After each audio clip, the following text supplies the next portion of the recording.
Okay. Welcome to the last game of the day. We have Los Pollos Hermanos versus Fierce Esports. Both these teams are 6-2, and both of them have had quite a decent run. Yes. But yes, we're going to be seeing Consulate, and yeah, take it from there, Cuber. I'm joined by Red Cube. Yeah, joined by Red Cube. But we saw Consulate one time already today, and it was a very, very close game. It got down to the wire, and it was an absolute treat to watch. And it's gonna be interesting to see. We were talking about this in the pregame, is the fact that in EU we tend to see a lot more variation in strats in terms of team to team. So we were thinking, Los Pollos Hermanos versus Fierce.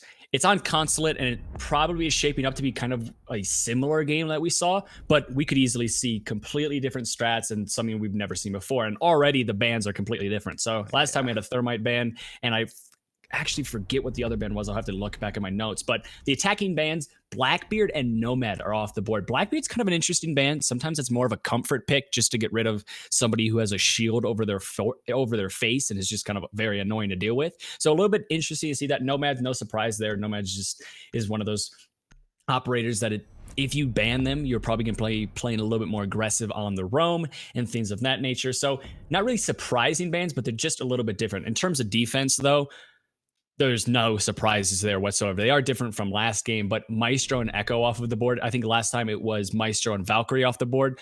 Again, both of these operators, both of these times we played on Consulate, they have a lot of intel. They use cameras, and intel is everything in Siege. So it's absolutely no surprise that we're going to be seeing the Maestro and the Echo off the board. The only one that I think coming out of the ban phase is a little bit interesting is going to be that Blackbeard, just simply because you don't see that as often anymore. Yeah, and I think right off the bat, like the two bands that were different from the console we've seen, and what I think are going to be impactful and changing the overall, flow of how the rounds are going to go is one, there's Thermite, and Los Pollos Hermanos here has both breachers. They have the bot and the Thermite, and obviously this lobby pick was a complete, wrench thrown in so that they bring two breachers that they don't need. But what I was getting at is, a lot of those rounds we saw earlier were coming down to teams basically not being able to open the wall properly and crouching through a really crappy hole that only Hibana can make. And we also saw Echo just stunning the crap out of people in those final, 10 to 20 seconds, which was basically the theme of the last game we played, or casted, which of course you can find in the video section of this channel. But yes, it was a good game. But yes, very good game. Those two things I think are going to change the absolute flow of how this whole game is going to play out, because now all of a sudden you can open what you want and you can open it wide, and you can also plant in the middle of sight, without getting your plant stopped by a cheat code, basically invisible anti-plant drone. But yeah, we see one of these guys is named Captain.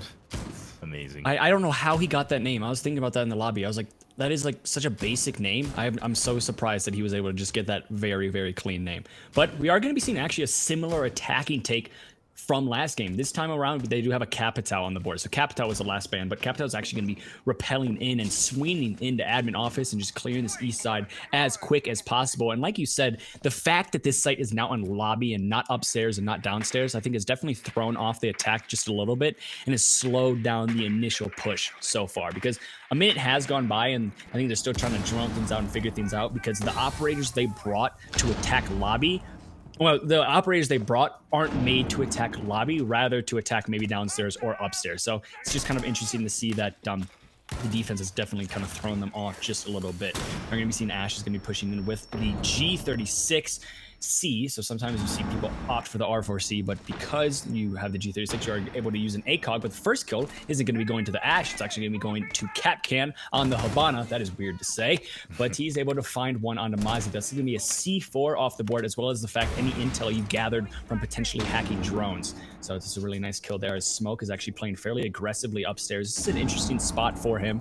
Typically see him in the projector room, just potentially maybe smoking off the main entrance, but him playing here behind the shield is actually a really nice spot. That shield probably is going to get destroyed by something, or maybe an Ash charge, or maybe a Capital bolt's going to come flying in, but he is wasting quite a lot of time as of right now. Yeah, and Capital actually flops down the hatch into sight on accident, I'd hope.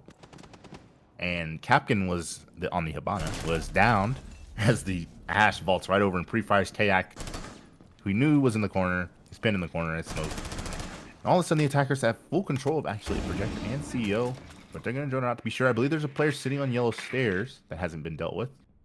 Maybe even two of them. Not sure. No, just one. One player sitting on the yellow stairs contesting Mr. Mexis, but Shermie takes out Rise on the other part of the map, and Mexis looking to take this fight on a Tyrant, but loses it, interestingly enough.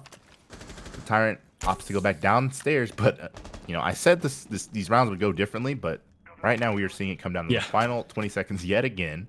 This must be an EU thing. 20 seconds left, 15 seconds, but there's no real denial. The only way they can deny a plant is with their bullets and their guns. It's Habana flops down the hatch. It is down. No, that's the Thatcher, actually.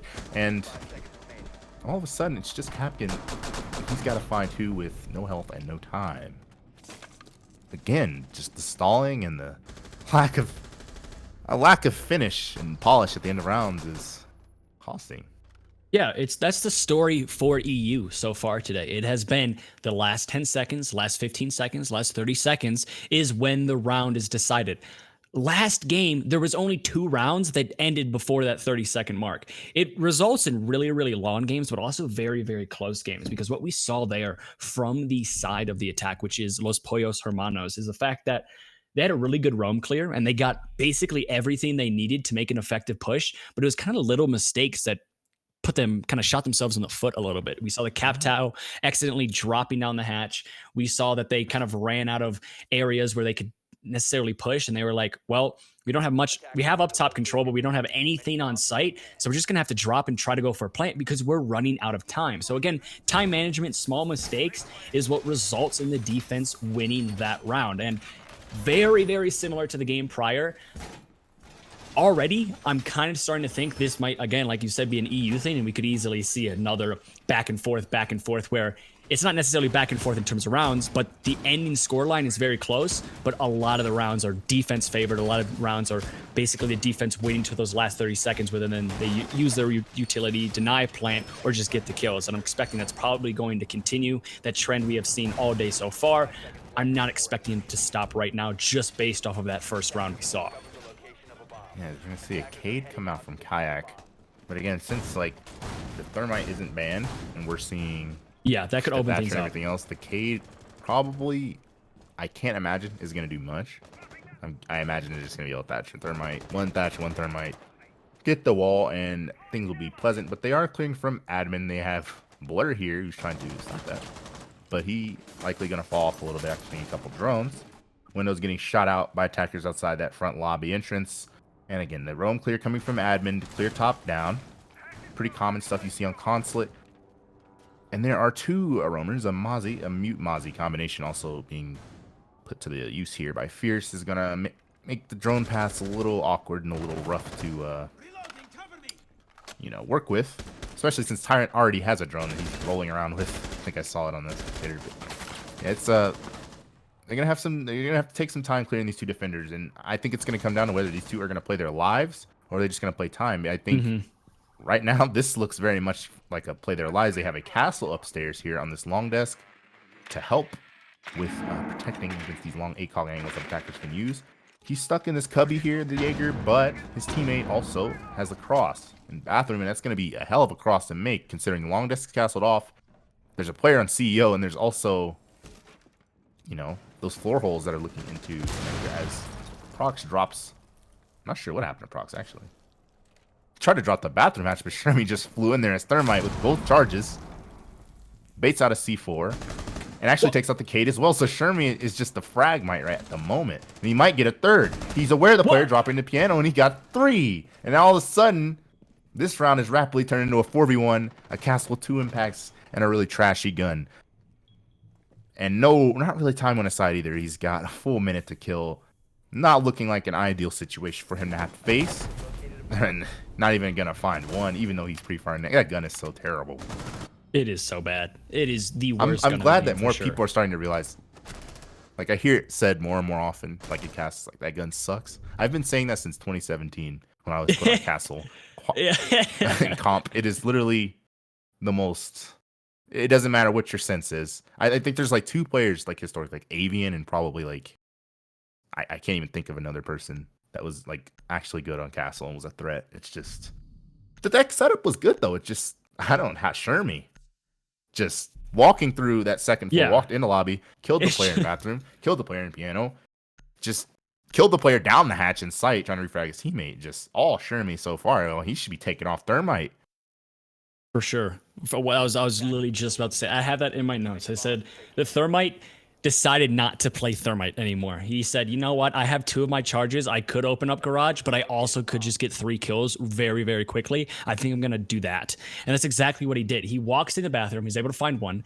He finds the Cade peeking up from the hatch. Is able to find a 2nd. And then somehow finds a 3rd, and basically that round was 100% won due to the fact that 3 defenders died to a Thermite who didn't even use his utility yet and was just winning his gunfight. So it's a really, really strong play there from the Thermite, and that's basically 100% what allowed Los Pollos Hermanos to win that out. But the thing is if we go to this site again, which we are, Fierce don't necessarily need to change anything up, in my opinion. I don't think their hold was bad. I don't think there was many logistical flaws in their basically idea of what they wanted to do that round. It was just the fact that Thermite had a really big play, and there's not much you can do to prepare against things like that. So I think Fierce doing something similar, wasting a lot of time like they did. They are going to be bringing a slightly different operator picks here, but just the fact that they can waste a lot of time like they did, do basically the same strat, and just not get fragged out by the Thermite out of nowhere, they're probably going to win this defense on this exact same site. And it's like literally the same setup, same castles, same shotgun holes, same pest locations even.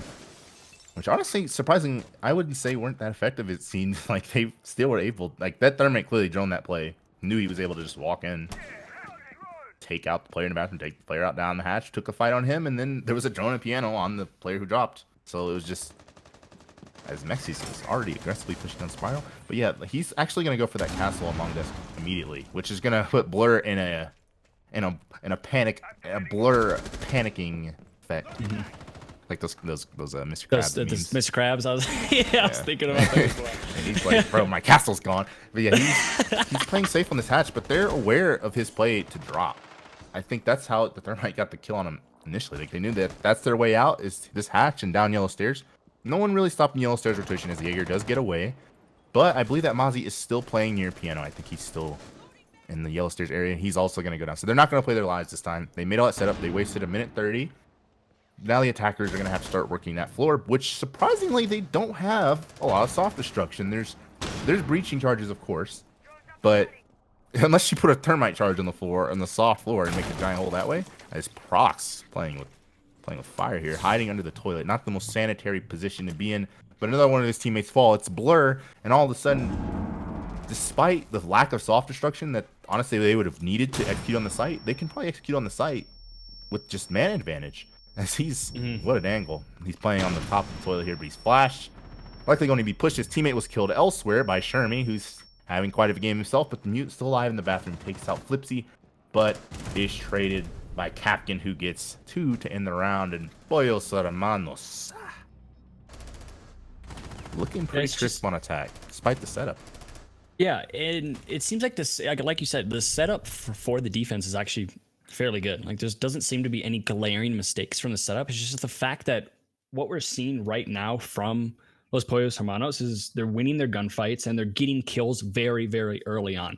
Legion was the first one to die in that round, and losing your Legion is almost equally as bad as losing a Smoke early on, because they're just very influential in the later half of the round. And the reason why Legion is so influential in the later half of the round is because his ability gets stronger the more time he is alive, because he gets more dew mines and he can place more mines down the longer he is alive. So the fact that you're losing Legion extremely early on basically negates a lot of his utility, as well as he has a fairly decent gun, and it's just a very good kind of off-site anchor presence that you lose very quickly. So it's unfortunate for the side of Fierce that they're kind of just losing their one-on-one gunfights, and they're losing their one-on-one gunfights in situations where they're also losing a lot of utility at the same time.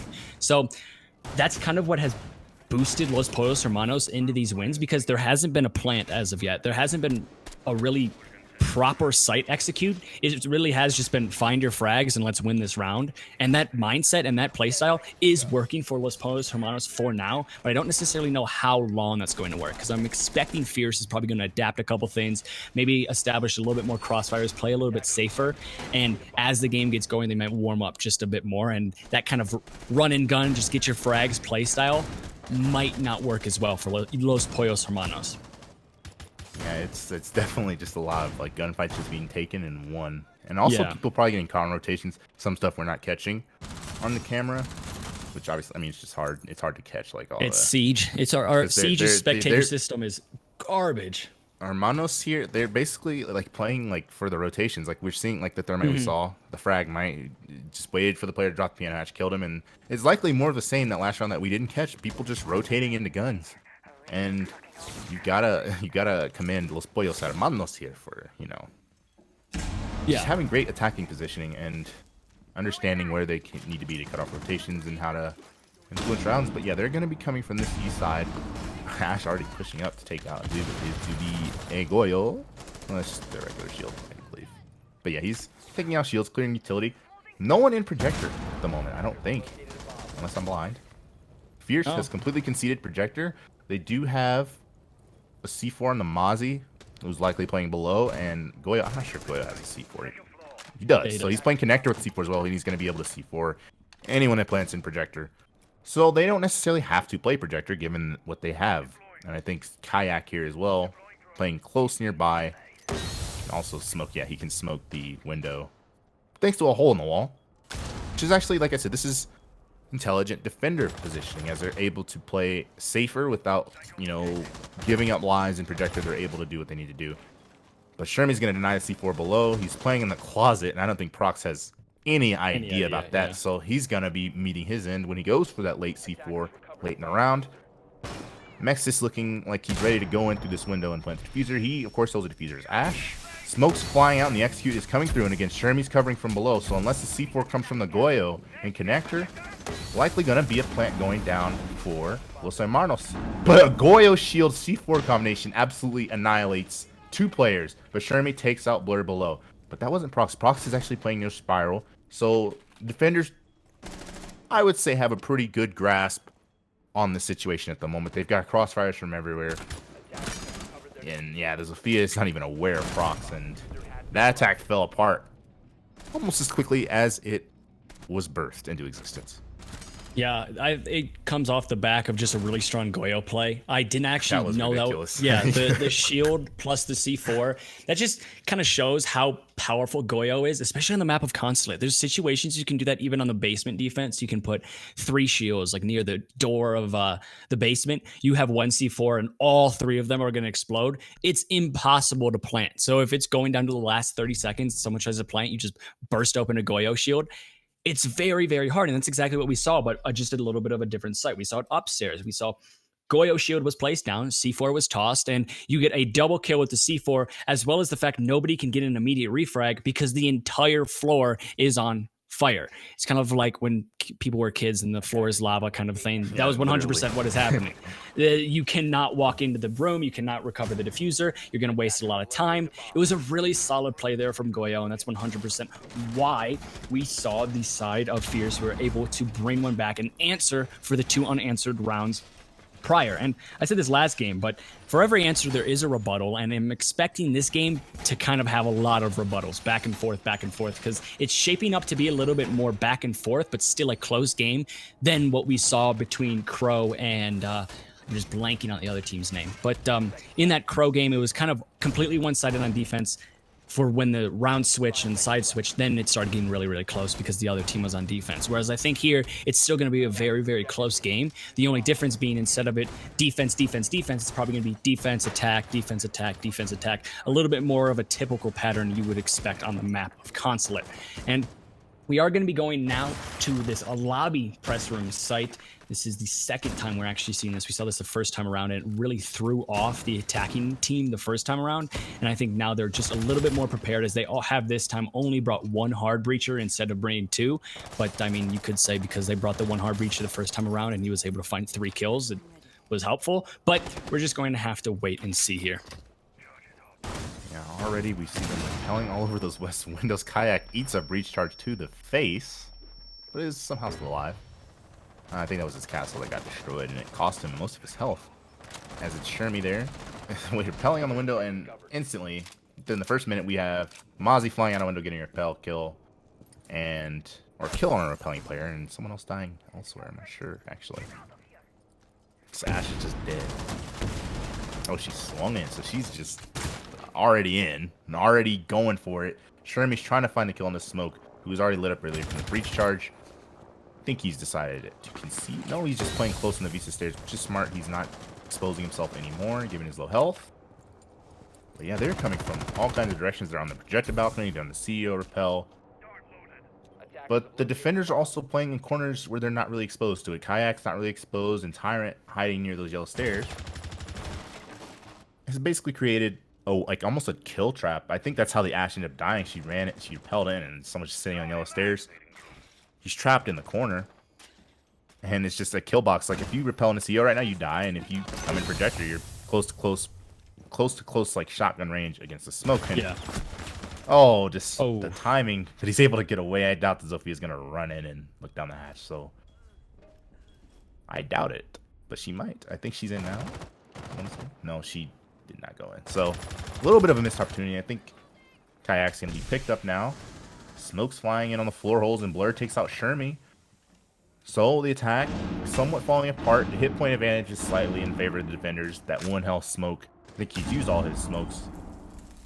Not going to be much of a... Oh, I'm not going to call that. But he's basically in a position where if someone kisses him, he dies. And yeah, the rest of the attackers also just kind of struggling to get into the building as Blur just lurking in the basement takes out the Habana. Mephisto, the last one. Got to find 3 in 20 seconds. And he doesn't even find the player that's hiding behind the bomb and piano. And Fierce, I believe that's their... I want to say it's their 3rd round in a row. The 2nd round in a row. Second. So, yeah, 2nd round in a row there for Fierce. So it is now going to be giving them the lead. There was a point when Los Pollos Hermanos was up 2-1, but now it's going to be 3-2 in favor of the side of Fierce. And now they are just one round away from the side switch. So they are going to be going to Archives Tellers. This is something we haven't seen at all today so far. We have seen every single bomb site today except Archives Tellers. So this is the very first time. Bringing a Goyo once again on this site is going to be pretty interesting. I actually haven't seen this site since Goyo has been in play. So it's going to be definitely noteworthy to exactly where those shields are placed and how they are utilized. But the thing with this site is it's not played very often. So teams don't necessarily practice attacking it very often, and it turns into this thing of where it's not technically very viable, but there's also a very small sample size, so then the attack is just confused when they attack this site. So overall, this is just a very interesting site because it's one of the only split sites in the game of Siege, and split, I mean one's on the upstairs and one's on the downstairs. And it just kind of opens up the doors for the roamers, not the roamers, but just the entire defense to kind of be all over the place. And the attack not necessarily knowing where or when maybe they want to execute, or maybe they need to find somebody. So it's just going to be very interesting to see how both of these teams play this, because again, there's a small sample size for this site and it's not played very often. It has kind of seen a re-emergence just a little bit here and there, but overall it is the least played site. And we're just going to have to kind of wait and see here. But Blur is going to be playing upstairs. Blur has been pretty influential on the roam. He's been able to find a lot of frags and also waste a lot of time. And it's probably going to be on his agenda to deal with this Ashe as well. The Ashe is kind of pushing in very, very aggressively. We saw this last time around, and Ashe was the first one dead almost immediately. But we can see that's not the case here, as she has completely established herself in the basement and is already making her presence very well known. But there's going to be a Mira to stop her right in her tracks and slow down the attack just a little bit.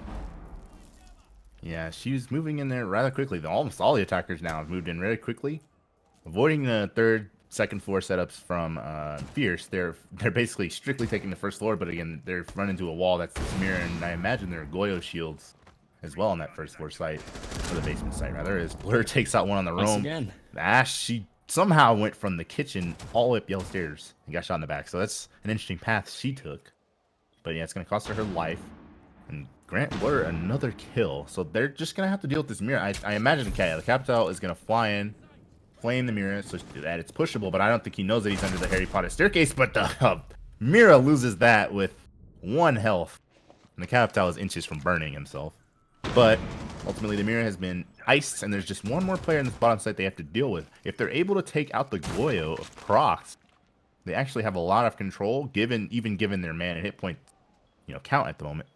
As most of the Fierce players are above, and the site isn't really suited for dealing with upward downward. It's more of a downward upward site, and the downward upward players are dead, so they're able to walk in and plant now. Dropping down these hatches is almost a death note, as all of the El Pollos Hermanos players are literally waiting for it, and they're also going to be waiting for the spiral push.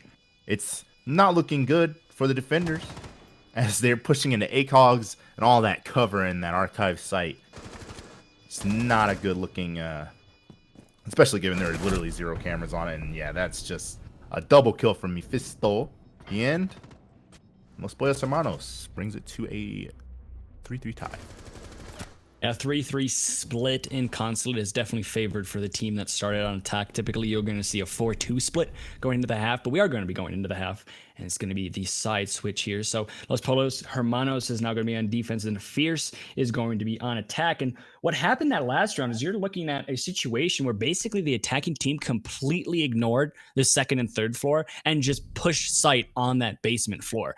And it resulted in a situation where we saw Fierce had a really good hold for second and third floor that would definitely wasted a lot of time, but the attacking team just ignored it, and the defense didn't recognize that kind of process of ignoring quick enough, and they weren't able to rotate back to site fast enough, and site was then gifted to the attacking team. And then at that point, even with the plant not even being down, you're basically forced into a retake situation because site is in complete control of the attack, and you didn't have too much vertical presence. So a little bit unfortunate there for the side of Fierce, because they had a really good hold, but it was just basically completely pinpointed and countered perfectly by the side of Los Pollos Hermanos. But now we are on that side switch, so we're going to have to see a little bit of a change of pace between these two teams, and already we are going to be going down to Mr. Old Reliable, I like to call it, the basement site, which everybody knows and loves and has been played the absolute most.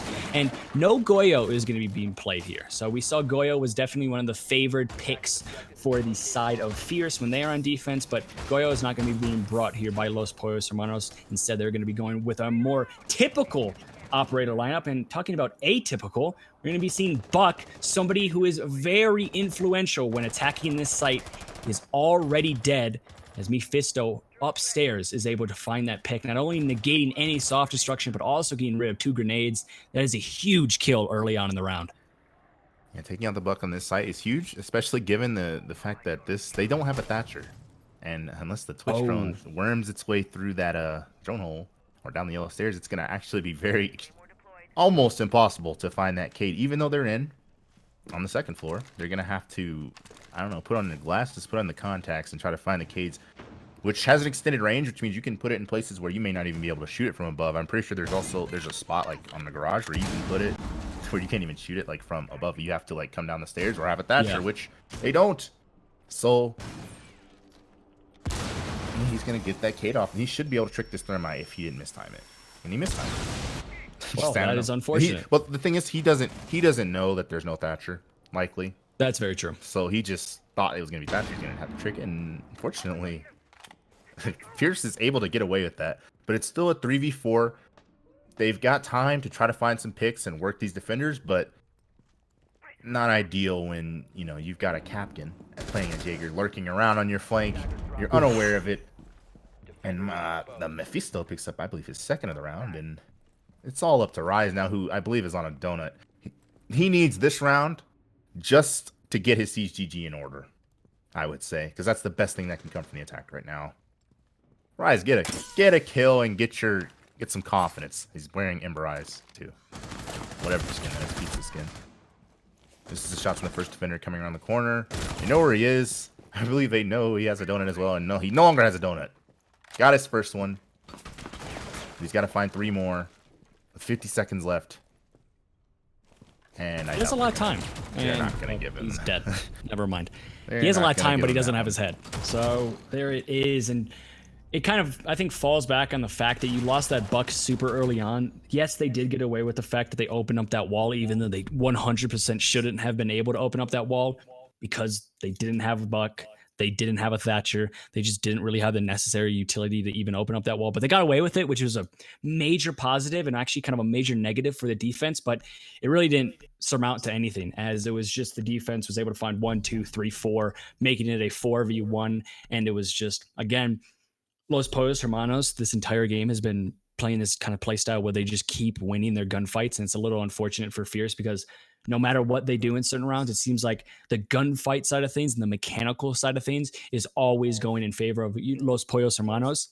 That's what's giving them the lead right now. It's a very slim lead. It is 4-3, and both of these teams are still flirting with the lead, and the lead doesn't know who to go home with. But it's still a situation where if that mechanical skill starts even heating up a little bit more, you could see Fierce in a position where it just kind of falls apart here. You know what Fierce really needs? I know I touched on it a little bit at the end of that round, but Rise being on that entry Zofia and not really being necessarily like effective this game so far is something you should look to. You should basically be looking at as the catalyst for the rest of the performance of their attacks. Because if you're only able to, forget what his name is, Tyre, I don't remember his name, but the Ashe there is the only one able to push in and basically like accomplish the Tyrant. Figured it was Tyrant. I didn't want to say something stupid, but yeah, you figure if he's gonna have to shoulder most of the load as an entry, especially given how Los Pollos Hermanos is playing, I don't foresee this ending well for Fierce. Now, I'm just curious to see whether he's able to basically spawn in on attack here and influence his team, because they are going to start working on this garage though. What is this? He's putting a claymore so that no one runs out on the CEO repel. I'm not sure if they open that impact. Did they make an impact hole there? I don't know. I feel like won't that claymore just get destroyed? No, because okay, I don't know. It's like, are they playing mind games? They just impact it so that someone would run out and hit it. Hey, next level. But yeah, they obviously just made that hole. I think obviously probably to make it to where the site's piano, right? If defenders can go under into the garage area and C4 like in plain sight of that garage hole, I guess you open that hole so that you deter them from even considering it, even though they're probably gonna do it anyway. Yes, someone's there. But yeah, this is a strictly piano take at the moment. Like I said, the first thing they did was clear the basement, or at least scare people off the basement. Now they're working on the players in the antechamber and bathroom. It's gonna be the Daka Mexis and Fipsy on the Goyo. One Goyo shield has already been used and popped. And I don't know if the second one has already as well, but it looks like Kayak is able to find the first kill. It's going to be the Fragmite, once again, just on a different team, is able to take down Doc, who is sitting in the hallway. That's going to be a pretty good kill, as that's a very valuable gun and just some heals that are off the board, as well as the fact it just gives you a man advantage that you so desperately want every single time in Siege. But the problem is now you only have about a minute left and you don't have much control. There's a lot of repelling and there's a lot of kind of nothing going on in terms of gaining the upstairs, gaining the downstairs, and the defense is still fully in control of the site. And talking about being in control, Shermie is able to find one on a Kayak who is repelling on the outside. That's going to be a Thermite off the board. Not really useful in this situation because you don't really need the hard breaching, but just the fact that now there's only 45 seconds left and the man advantage is not in your favor anymore and you don't have a lot of control. That's just a kill that kind of just puts a thorn in your side. It's a little bit of a cold war right now. Not much going on in terms of pushing and kind of making your presence known from the attack, and they don't have a lot of time to really put together an effective execute with the assets they have right now. So this is not looking good for the attack, and the defense, with a lot of utility and with the time completely on their side, they are in a really nice position to win this round out. But repellents are going to be coming in. I don't exactly know where, but C4 is going to land. Buck is able to find one, but Mephisto is able to find the immediate refrag, guaranteeing the defense stays in the man advantage department. So Buck and Zofia are going to be your last alive. Diffuser is going to be down, and just like that, Los Pollos Hermanos are able to win yet another round. And it comes down to the last 30 seconds. It seems like I'm a broken record today. In EU, last 30 seconds is where every round seems to be decided.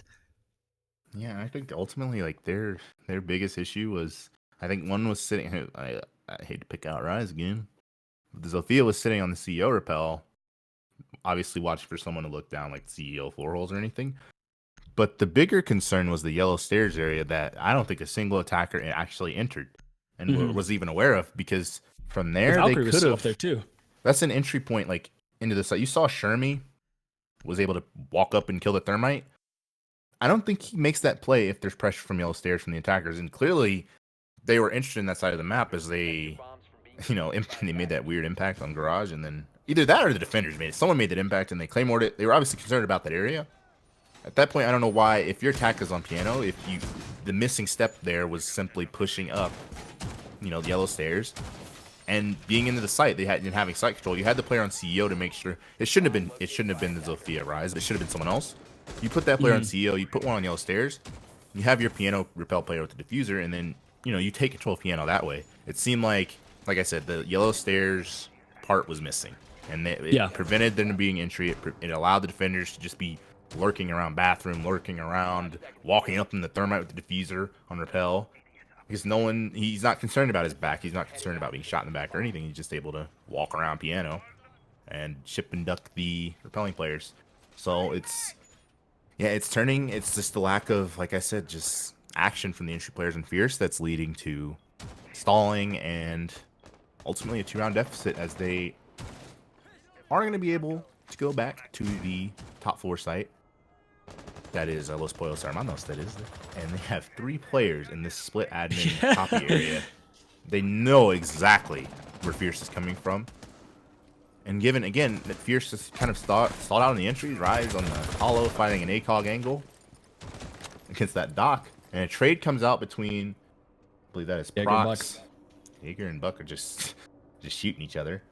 But yeah, one player tried to enter in, he died. Blur's trying to enter in now. He was impactful on defense, and he's picking the F2 to try to be, impactful on offense. But again, Rise not having the best luck this game, and Blur's going to try to push through these stairs, and he might catch one, but he pulls off on the last minute and doesn't actually catch that player sitting in Projector, who wasn't necessarily aware of him. Shermie's actually going to go to pick a fight on the player on the stairs, interestingly enough. That Twitch tries to come back through that way against TCSG. She's going to have problems. Shermie's actually literally wandering around. The confidence on this man. He might catch the Twitch with this high-powered gun in the back. He lights him up just enough. But Blur's going to get up the spiral stairs. Likely calls that out to his team. No, it doesn't go up the spiral stairs and actually flicks on him. Mephisto through the projector hatch. And Doc is downed and finished off by Kayak. So all of a sudden, Fierce managed to get some things going by basically wandering around the map and sitting on repels. And now it's just Shermie. 1-on-3 situation. He's got a minute to work with, but so do the attackers. I'm not sure if any of them are actually in the building other than the Twitch, but where did he just die from? The Twitch, who was in the building, very much in the building. Sometimes it's rather blurry. Can't see the. He was literally just worming there. I did not even see that either. I was like, very how did he confused just as well. But yeah, but it seems as if we've been kind of commending Los Pollos Hermanos for their aggressive play and their kind of mechanical play, which has been winning their gunfights and just like getting in the face of the attack or the defense, depending on what side they are on. But I think their aggressive and unpredictable play was a little bit of their undoing that last round, because we saw a lot of people kind of wandering, a lot of people going for kills, going for aggressive plays, maybe a kind of case of overconfidence on the side of Los Pollos Hermanos, because we saw Blur. A lot of his kills were just people walking right into his lines of sight when he was just downstairs waddling around, when there was really no reason you needed to peek him in certain situations. If he was in sight, if he was rappelling into a window or doing something really aggressive on the site, yeah, you can peek him. But he was downstairs, kind of out in the middle of nowhere, and he was just getting kills on top of kills on top of kills because there was a little bit of an over-aggression and maybe overconfidence from the side of Los Pollos Hermanos. The thing is, I don't necessarily look at that as a really big mistake, because it's good to be confident in your gun skill and it's good to kind of be in the face of the other team in certain situations. But I think the thing we need to see right now then from Los Pollos Hermanos is to recognize the fact that, okay, last round, we kind of made some over-aggressive mistakes. Let's calm it down this round. Let's get that confidence back, and let's make sure we can go on to match point here. Because if they give another round here to this attacking team, 5-5, it's going to get a little bit dangerous.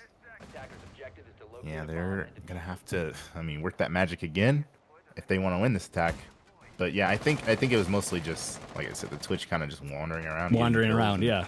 The Doc wandering in front of the connector repel. They didn't have to surrender those kills. Those kills were not forced at all. They just kind of... No, not whatsoever. It was walking in front of crosshairs. Simple as that. Yeah, so unless that happens again, I mean, given the trend, no guarantee, but given the trend, it could be Los Pollos Hermanos forcing match point. They could have done it last round, but they opted not to, basically.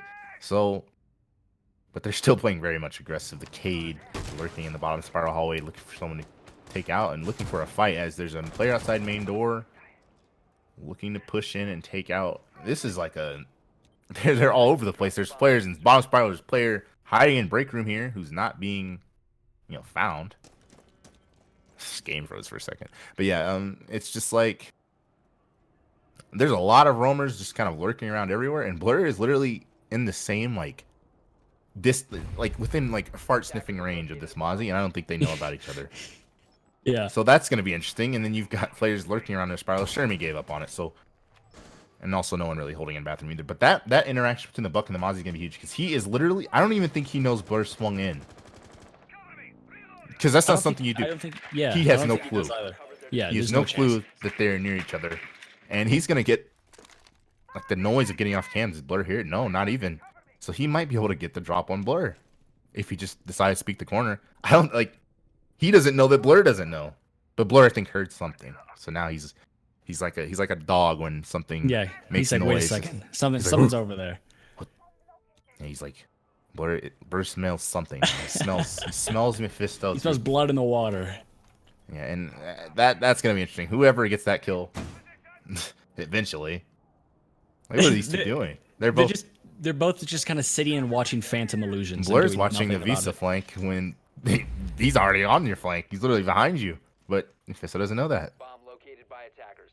So I guess he's just gonna waddle downstairs. Captain is literally walking past Blur. So, okay, surely the noise from Legion has alerted Captain and the Mozzie, who's probably on the move now, is pushed down these stairs. Doesn't work out for Blur.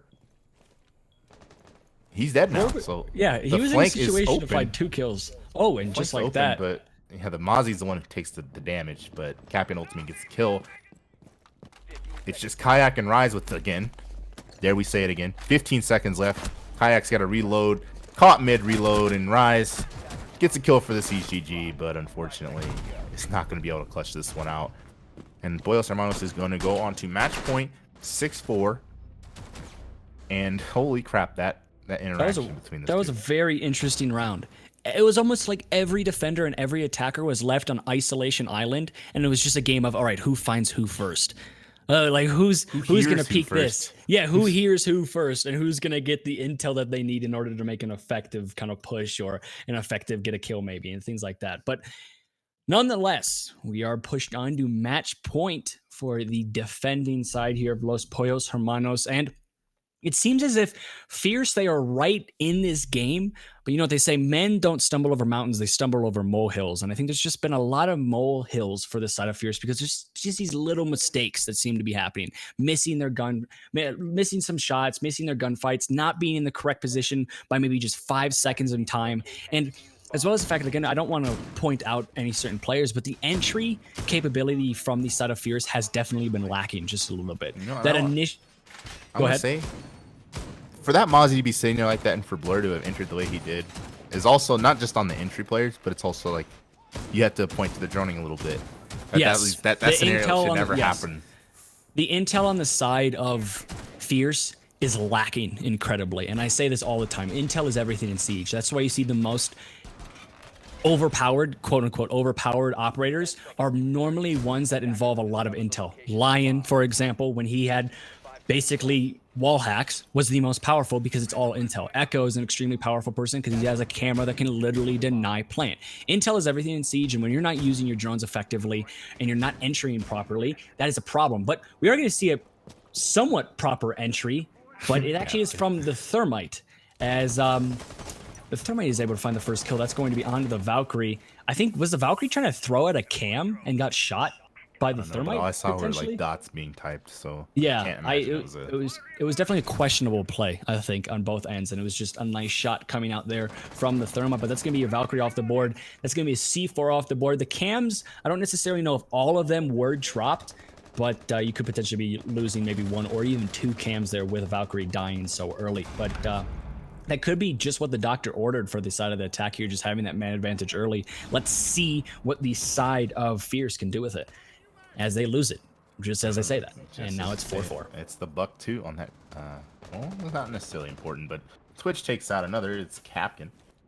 It's deleted, and now rapidly this attack. Finally, the kills are coming through from some of the entry players. Those fragging players are finally starting to heat up a little bit. And it's forced a defensive man disadvantage. But there's a lot of time to work. Which honestly isn't a good thing for the defenders. They have to basically dip and dodge 4 different players for a minute and 30 seconds. Or force the gunfight themselves and try to get the gun advantage back. And yeah, nothing for me, Fisto. He's going fishing. No one there.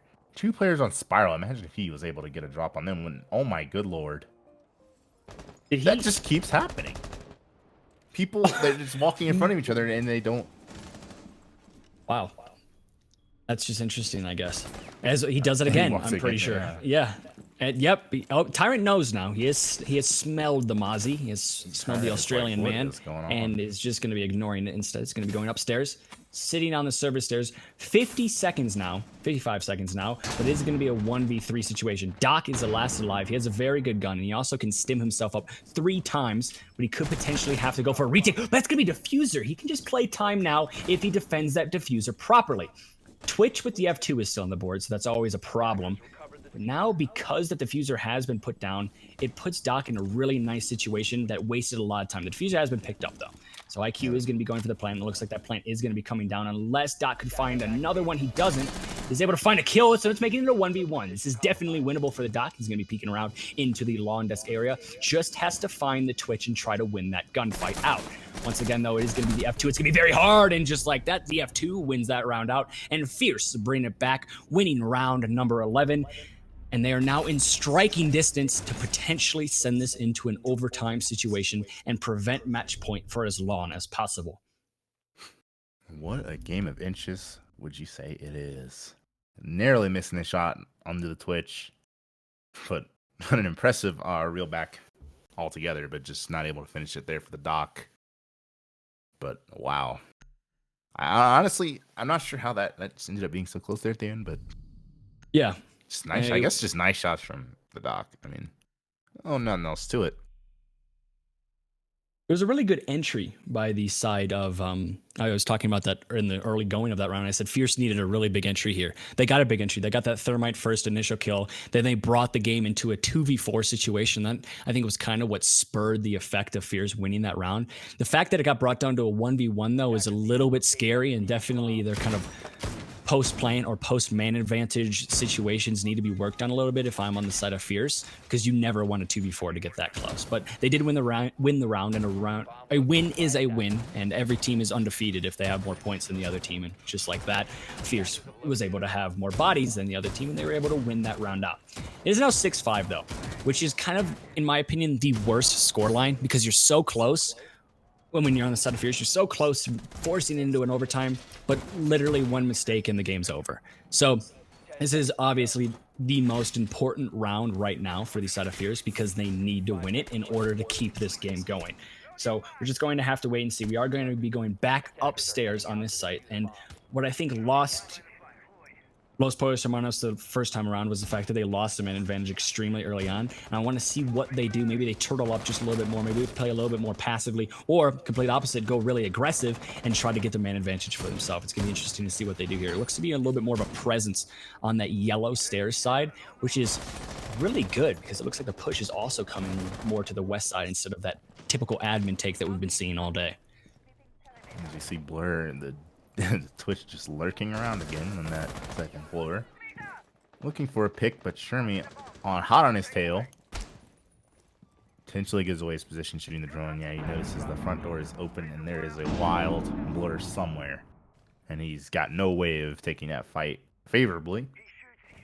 Though, like you said, it's mostly a Yellow Stairs take at the moment. They could rotate, and wow, that Valkyrie just got off the angle that Tyrant is trying to take. Has moved her way into the Z hallway. And playing a mind game with these players. And now Blur's going to try to crouch walk up. But Oh my God. Shermie is likely going to get a call if someone's pushing yellow. So he's going to go for it then. As Blur's taken out by Doesn't even matter.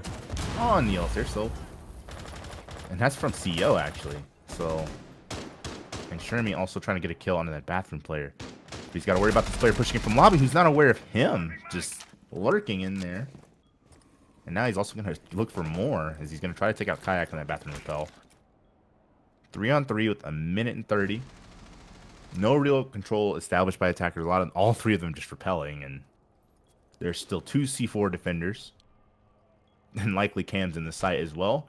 I would say, barring, again, what we've seen from Pollos Hermanos, basically just peeking in front of people. And they don't need to.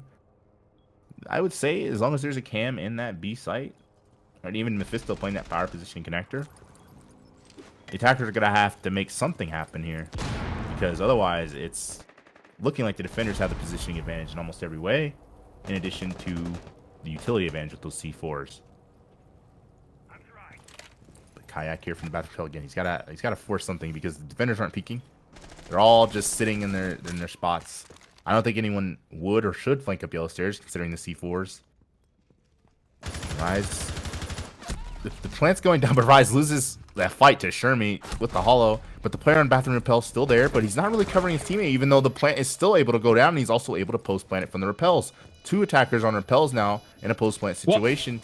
And Mephisto's going to start defusing to bait it out. Misses a shot to the repelling player, and now it's just up to Mexis, who is just too big to take on 2 players repelling. Even if he jumps out, he won't have the time to get back up, so he's got to hope that Prox peeks for him, and Prox isn't even in the same zip code that Mexis was expecting. So In that round, honestly, what I feel like. how does he Go plant ahead. when the player? Yeah, that's yep.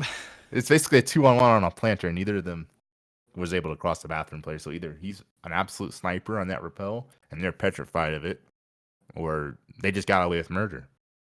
Yeah, I was just about to say that. I said both of the teams right now are lacking a lot of intel in terms of just when it really matters, because we have seen on the attack, there's been multiple times where the attackers are basically walking past defenders and then just get caught out on the flank. We saw it with, I think it was, I'd like to say Blur walking up those yellow stairs, didn't know Agoya was peeking the yellow stairs and just gets absolutely obliterated. Lack of intel, lack of dronage right there.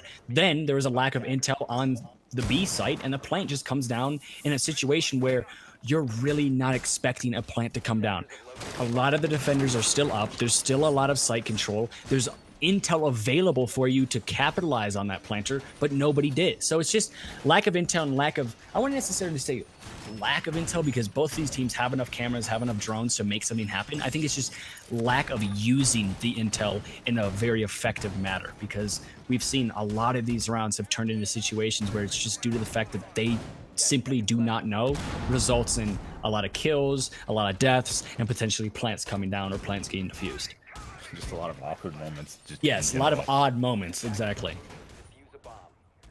I mean, I'm just wondering, like, can it get any crazier? There's people literally, like, looking like, or like, crabbing around each other, and they just don't know. Yeah, it's just a game of crouch walking, and again, who hears who first, which is so avoidable. If you just get a drone, just get a camera, just get anything that puts eyes on the defender or the attacker, it's so avoidable. It's also, you know, it's probably late in Europa. Yeah. Last round of the whole entire qualifier. I'm not sure exactly how the standings, these 2 team standings would change based on the outcome of this game. I know they both have 2 losses, so not a lot of points to be had potentially. Maybe to explain the sloppy play as Kayak goes down, but the Rise on the castle takes out Captain in a trade, and Blur takes out Shermie. So all of a sudden, the team that trailed 6-4 has a good opportunity here to go up 7-6 as they have a man advantage with 2 minutes to go. Attackers are going to have to find some really loose playing defenders, and that's exactly what they do. They find Prox not even looking in the right direction, likely expecting help from a teammate in long desk, but didn't get it. Pushed right up on, and they have projector control. Again, this is lobby. They're able to pretty much plant this diffuser as long as they keep them out of projector and control bottom spiral. And I want to say that was attacker kill. Yeah, the attacker, another kill from Mexus onto Tyrant. And just like that, this defense, it was a 4v3. And I guess I called it too early. It's now a 2-on-3. And attackers still have almost well over a minute to work the site and find one of these, or two of these 3 remaining defenders. Which includes a UMP castle, which is not much of a defender. Yeah, it's not really. I wouldn't even consider that a defender. His UMP and him with the UMP is about as useful as like a plant. It's just is not good. It's so bad. Yeah. But we are gonna be seeing that skin though. Pretty nice. It does look fairly clean. Looks very clean. Actually. Maybe that's why he volunteers to play castle, so he can play. Yeah. Smoke's coming out, the flames coming out. Plant's going down, and what's he gonna do? Swing through this with the UMP and win this fight on the hatch? That's what he's gonna have to do. Teammate takes out Mexus, and the planter goes down as well, and now it's just the Capitão. Where did he launch those flames from? Bottom spiral. Takes out one, and that's the castle. The Jaeger, though, unbeknownst to the Capitão, he drops the hatch, and he's on the diffuser now. He can start baiting out a diffusion. Where's the Capitão? Close enough. He's got to crouch walk up, and that's exactly what it is. Plays it perfectly, and the game of crouch walking continues. Yes. Blur likely does not hear him lurking around this corner while the diffuse is going off. And the attacker's still around. I, quite frankly, thought they were not going to win. Yeah, no, after it was put into that 2v1 situation, I actually pretty much expected the Capitão to basically be losing that one out. But again, with the castle, there's not much a castle can do in terms of winning the gunfight. So it was just all up to the Jaeger when the castle died. But now, the thing that is more important is the fact that we are now seeing Los Pollos Hermanos on to overtime match point. This could be the famous final scene of the day, as this is the last game of the day, and this could potentially be the last round of the day as well. So we are going to be seeing them on defense throughout this entire matchup. Every single matchup today, and also this matchup, has been somewhat the favored side. In the matchup before, it was 100% the favored side. It hasn't been as one-sided on defense in this game as it was prior, but there is still more defending wins than there are attacking wins. I think it's just by, I'm actually going to tally this up here. So there's been only one more defending win than attacking win. So it is still very, very close. So anybody is in this game, but just in terms of the map of Consulate, it is a defender-sided map, and maybe, just maybe, we can see the side of Los Pollos Hermanos capitalize on that and shut this game down. Yeah, definitely, like we called at the beginning of the game, it wasn't going to be as defender-sided as defender or, 10 seconds left decided as the last game we saw. It's definitely been a lot more decisive from both these teams. But also a good fair amount of clutches as well, as we're going back to this lobby site for Los Pollos Hermanos, I believe. Yes, back to this lobby site. They're gonna have to contend with honestly, like, Blur just lurking around has been the real positive for their attacks, but not much else in many other ways. I would say it's just been like we've been saying, it's like a war of crouch walking, and sometimes it works out for like Blur and Tyrant and the rest of them, Prox even, but it's like when it doesn't work out, it seems like they're very stall heavy and things really slow down. So man, there he goes again, Blur lurking on that F2. He's on that lone rat mentality right now. This entire game, I think. And I don't know if he's being active droned. He's just relying on his ears. He's relying on what I can hear while I'm crouch walking, and he might be able to catch this Jaeger as he hears him. The Jaeger's not going to pick that fight, though. Unlikely they know he's in beast because he likely shot the camera and likely made noise, or defenders know that, cameras are gone. So Proxo waiting. He might be able to ping and pop this buck. He's right outside the garage at the moment, I'm pretty sure. Last we saw him. He's on his drone. Yeah, he should be able to keep eyes on this Mozzie, and then once he realizes he's behind white, just buck the wall and absolutely destroy him, especially since he has that drone on him. Well, the doc dies on sight. And again, this piano take, I'm wondering, remember I talked about this, is the push going to come through from yellow stairs?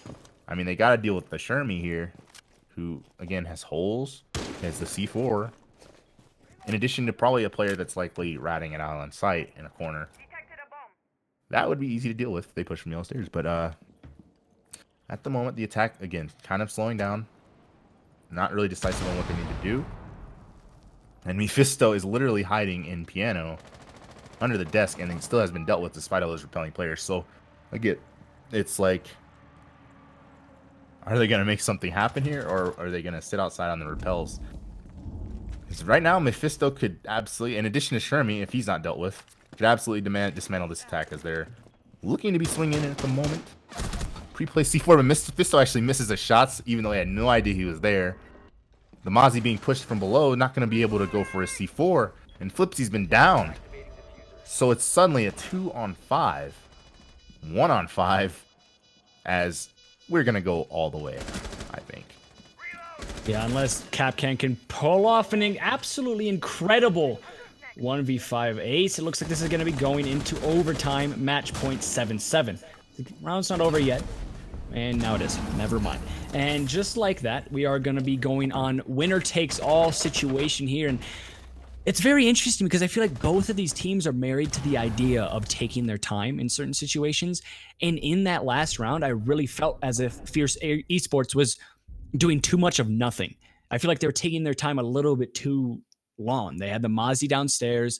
There was a lot of utility on defense. And it just felt as if when and if Fierce decided to execute, it was going to basically be completely denied by C4s, by just guns in the head and just a really strong sight hold. But I was obviously completely wrong, as Fierce were able to make an extremely effective execute. They were able to basically stop the Mozzie from even trying to pull off that C4. They denied I think it was the mute in sight from trying to stop the repel. And it was just all around a really good back and forth between the entire attacking team of killing or getting rid of certain parts of utility or certain guns. And it was just overall a really nice execute that I didn't expect to happen, actually, if I'm being 100% honest. But we are going to be mute there. Like I don't know how he didn't just, because he was like lurking there as if nobody knew where he was.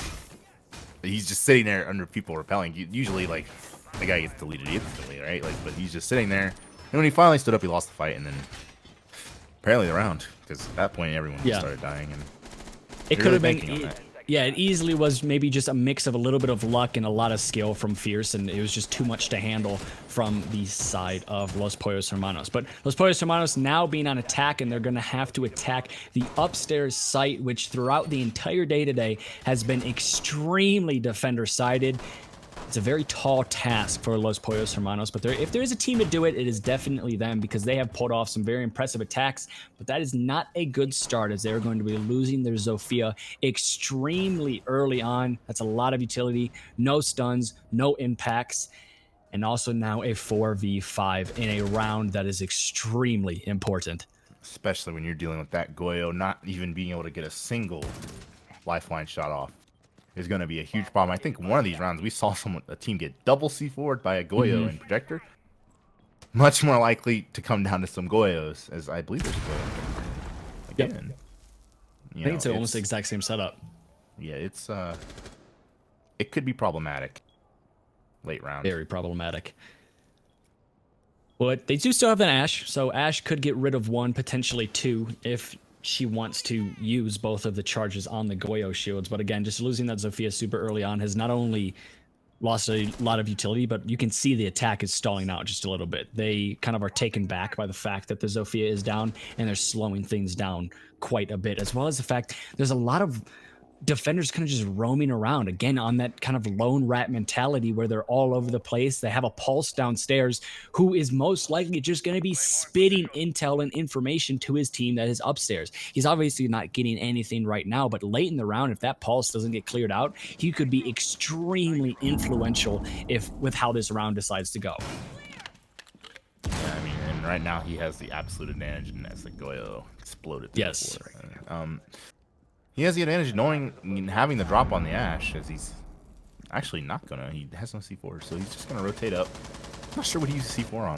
I remember seeing him use it, but I believe the Goyo shields are gone. But there are likely still C4s, not from the Pulse, but from Goyo himself. that were so problematic. The last time they played this site, where you got a double kill and the player's trying to plant behind that projector bomb.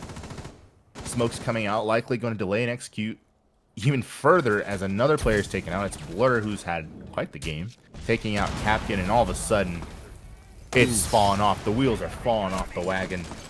Capital just, I don't even know how he got downed. He's just downed, and now it's just Mexis. Sorry if I'm butchering your pronunciation. And a 1-on-5 with 20 seconds left. 1-on-4, padding the CGG. But ultimately, he's going to run through the smoke. Light up another player. Can't go for his teammate. There's no time. And Fierce Esports. They trailed, I believe it was 6-4. They trailed a very significant portion of this game. I really thought Fierce was going to lose this game, if I'm being honest. I really thought Los Pollos Hermanos, obviously, first time casting EU, so I don't necessarily know these players as well, and I don't really know the reputation behind these teams, but seeing Los Pollos Hermanos go into the half, yes, it was 3-3, but they looked like they were going to start running away with it. I really thought it was their game to win. And it turned out Fierce, just out of nowhere, with kind of behind the spearhead that was Blur, who went 17-10, was able to win this one out. And that was, once again, a very, very close game. And it was also a really, really good game to close things out. Yeah, Europe has been a pleasure. Absolutely. All day. But yeah, neither of those teams are going to win the qualifier or anything. They both had 2 losses, but likely top 10 placement for both of them. And yeah, I mean, it was fun casting in Europe today, for sure.